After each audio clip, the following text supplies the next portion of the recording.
Hey guys, welcome back to the channel. So today we're going to show you the top 5 mods that I would recommend, whether you're a newbie or whether you're a professional off-roader.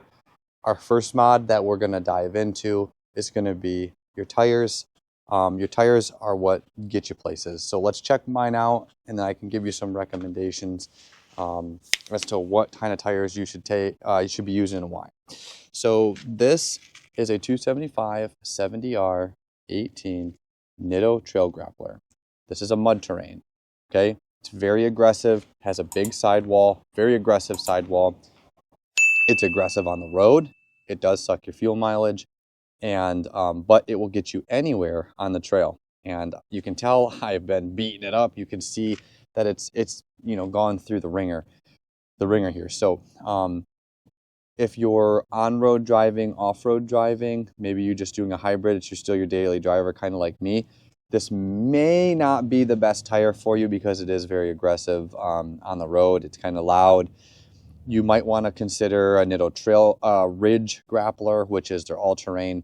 I've used Falcon Wild Peaks, I've used Mickey Thompson, I've used BFG, I've used Goodyear. I've used a whole bunch of them, guys. Now, you're going to need to do a lot of extensive research in what you plan to do with this tire, where you're going, how long you want it to last, what ply it needs to be, how large it needs to be, and kind of see what best fits your rig and what's best for you. But my number one mod is definitely the tires.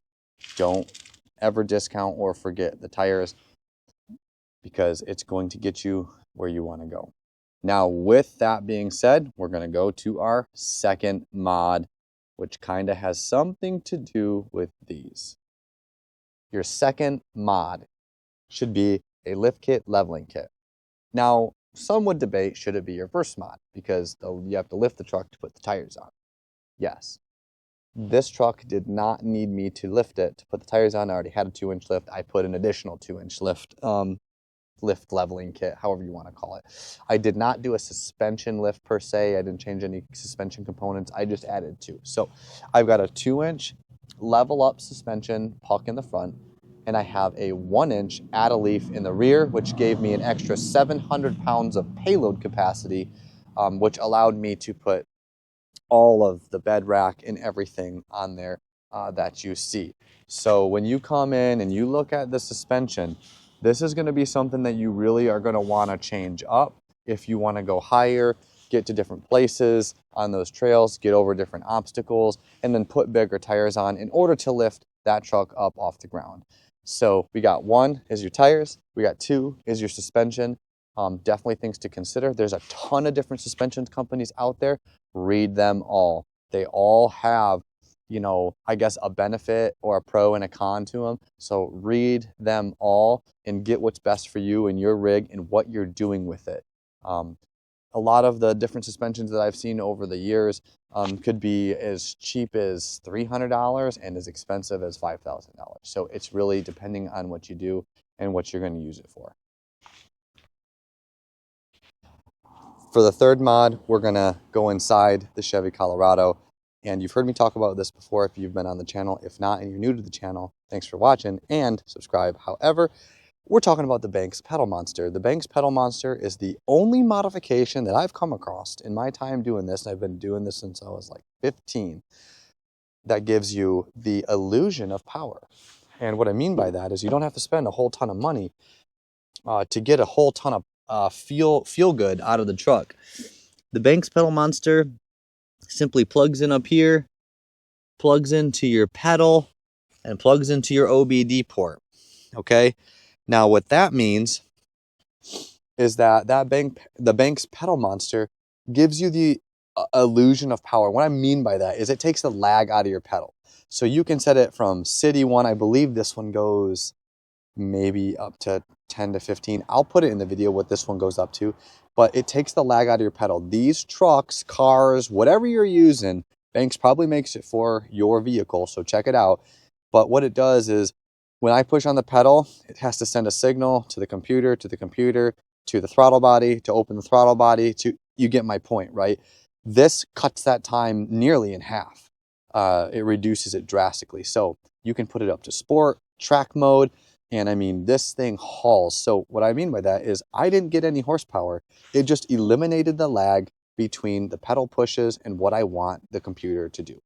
So I think this is my number 3 mod, and it is the best bang for your buck if you don't want to go ahead and go throw thousands of dollars into that engine and get maybe 20, 30, 50 horsepower out of it, depending on what you're doing.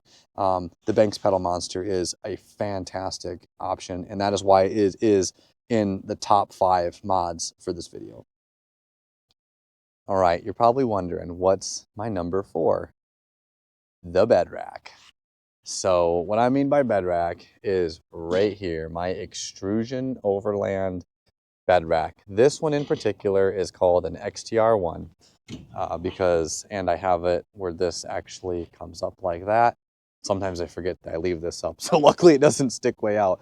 But a good Bedrack system, this is the full modular system, and it allows me to, again, mount anything on these molly panels. It allows me to put my 4x4 Colorado Alto Elite up there. It allows me to be able to bolt lights on the back of it. These are reinforcement brackets here. And it allows me to put stuff like this on it, where you can pull this out, and you have your axe right there. This is obviously, I've got it kind of set up for overlanding, camping, if you want to call it overlanding. You know, we do a lot of it. It's really, really fun. And that just locks back up. You know, mounting your awnings on here, mounting your traction boards, some extra fuel. So my point is the number 4th option, if you're doing something like how we're doing, which is why it's on the video, is I think having a storage rack, a bed rack, something that you can mount all of your stuff that you're doing for camping and stuff, even if it's just extra fuel and some traction boards, y'all. When you're out and you're by yourself, it's good to have somewhere to mount that stuff where it's not in your truck or anything, getting it dirty. If you got a Jeep, you know, they even sell this stuff, you know, all for the Jeeps.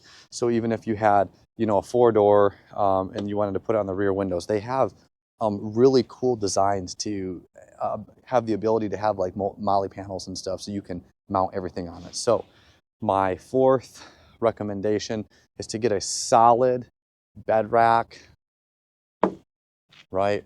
You know, invest a little bit of money and get a good one. It is well worth its weight in gold when you're out on the trail. Can you guys guess what the 5th mod is? Rock sliders.